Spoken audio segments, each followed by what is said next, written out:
is Untag, Surabaya.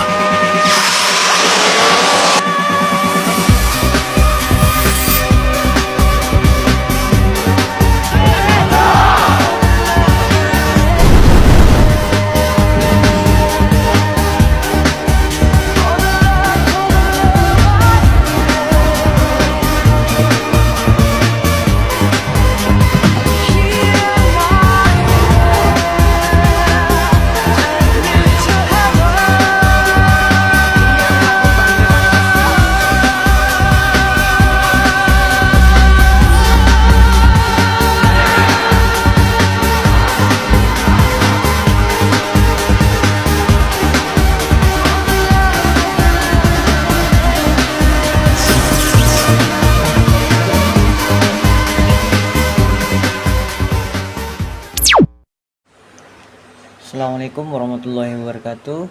Perkenalkan, nama saya Fahrul Rosi. Saya dari jurusan Ekonomi Pembangunan.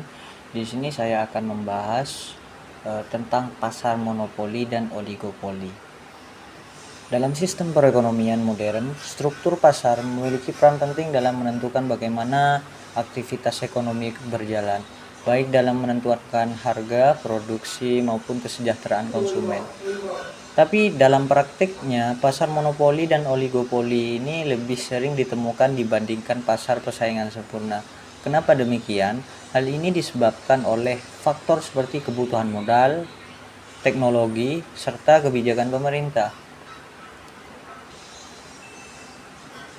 Kalau kita lihat dari segi pengertian pasar monopoli merupakan struktur pasar di mana hanya terdapat satu perusahaan yang menguasai seluruh pasar tanpa adanya pesaing yang berarti. Dalam kondisi ini, perusahaan memiliki kekuatan penuh dalam menentukan harga atau disebut sebagai bridge market. Kalau kita contohnya, misalnya di Indonesia itu PLN sebagai penyedia listrik. Nah, sedangkan pengertian pasar oligopoli adalah struktur pasar yang terdiri dari beberapa perusahaan besar yang menguasai sebagian besar pasar. Dalam pasar ini, setiap perusahaan saling bergantung dan mempertimbangkan reaksi pesaing dalam mengambil keputusan. Contohnya seperti Telkomsel, Indosat, dan XL. Di dalam pasar monopoli dan oligopoli ada karakteristik tertentu.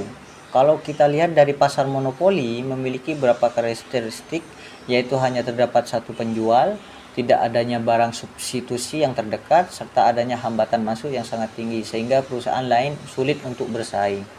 Adapun pasar oligopoli memiliki karakteristik berupa adanya beberapa perusahaan besar yang menguasai pasar, adanya paling ketergantungan antara perusahaan, serta persaingan yang lebih banyak dilakukan melalui strategi non harga seperti promosi dan inovasi produk. Nah, pasar oligopoli dan monopoli ini memiliki kelebihan dan kekurangan. Yang pertama, kekurangan pasar monopoli memiliki kelebihan seperti efisiensi produksi karena skala usaha yang besar serta kemampuan untuk melakukan inovasi. Namun, kelemahannya adalah harga yang cenderung tinggi, terbatasnya pilihan bagi konsumen, serta potensi eksploitasi pasar. Nah, adapun yang pasar oligopoli, kelebihannya mendorong inovasi dan peningkatan kualitas produk. Namun, pasar ini juga memiliki kelemahan, yaitu adanya potensi kolusi atau kartel yang terdapat menyebabkan harga menjadi tidak kompetitif dan merugikan masyarakat atau konsumen. Nah, kalau kita bandingkan dari dua pasar ini, pasar monopoli dan oligopoli, terletak pada terdiri dari satu perusahaan tanpa pesaing, sedangkan oligopoli terdiri dari beberapa perusahaan besar yang saling mempengaruhi, teman-teman. Dalam hal ini, peran pemerintah sangat penting dalam menguasai kedua pasar tersebut melalui Undang-Undang Nomor 5 Tahun 1999 serta pengawasan oleh KPPU untuk mencegah praktik monopoli dan persaingan usaha yang tidak sehat. Nah, adapun kesimpulan dari pasar monopoli dan oligopoli memiliki karakteristik, kelebihan, dan kekurangan masing-masing sehingga diperlukan pengawasan agar tercipta persaingan yang tidak sehat dan tidak merugikan masyarakat. Nah, Sekian presentasi dari saya untuk terkait pasar monopoli dan oligopoli. Terima kasih. Assalamualaikum warahmatullahi wabarakatuh. Nikmati sementara yang ada.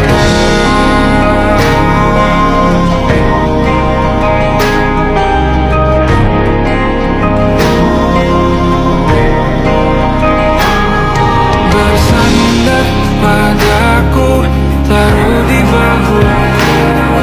Relakan semua, bebas semaumu.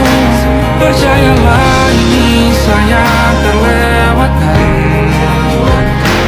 Ku sampaikan dalam nyanyian, bergema sampai selamanya.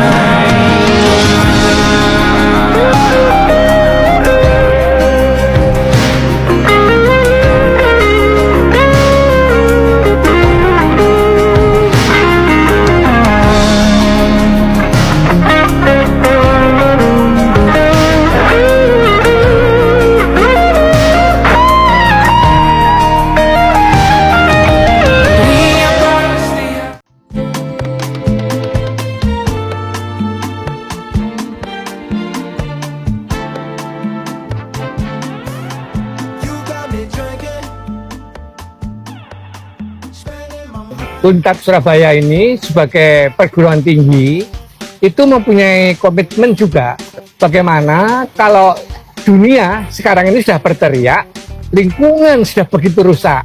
Oleh karena itu Pak Rektor Untak sudah menugaskan teman-teman untuk melakukan penelitian yang dikoordinasi oleh Lembaga Penelitian dan Pengabdian Masyarakat. Hasilnya memang betul lingkungan sudah mulai hancur dan Surabaya itu perlu ada pembenahan. Itulah sebabnya maka di Untak Surabaya lingkungan hidup sudah mulai kita perbaiki supaya nanti perguruan tinggi lain juga ikut tertular. Dan oleh karena itu hari ini kami buktikan dengan pelepasan ikan koi dan pemeliharaan semua lingkungan yang ada di Untak dan sekitarnya. Go ahead kita. Kita keluarga besar Untak punya komitmen untuk go green, di mana kampus ini kita buat senyaman mungkin, sebaik mungkin lingkungannya. Kampus nyaman, atmosfer akademik berkembang.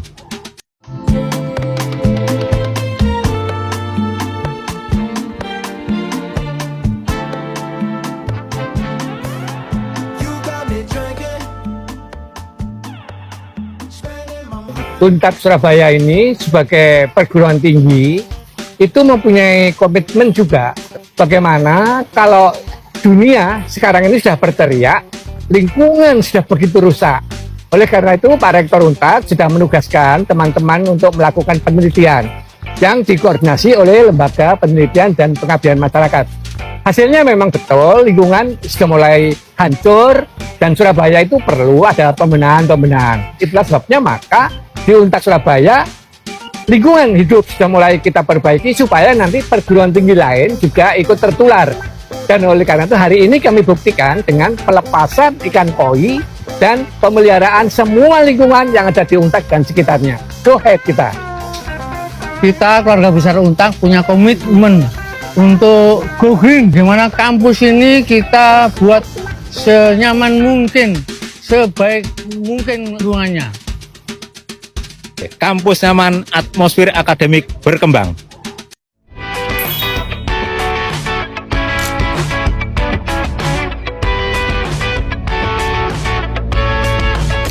Perkenalkan, saya Ibu Ani, mengantar anak saya daftar ke Untak. Dari awal anak saya sudah saya suruh cari-cari fakultas menurut dia cocok dengan pengetahuan dia.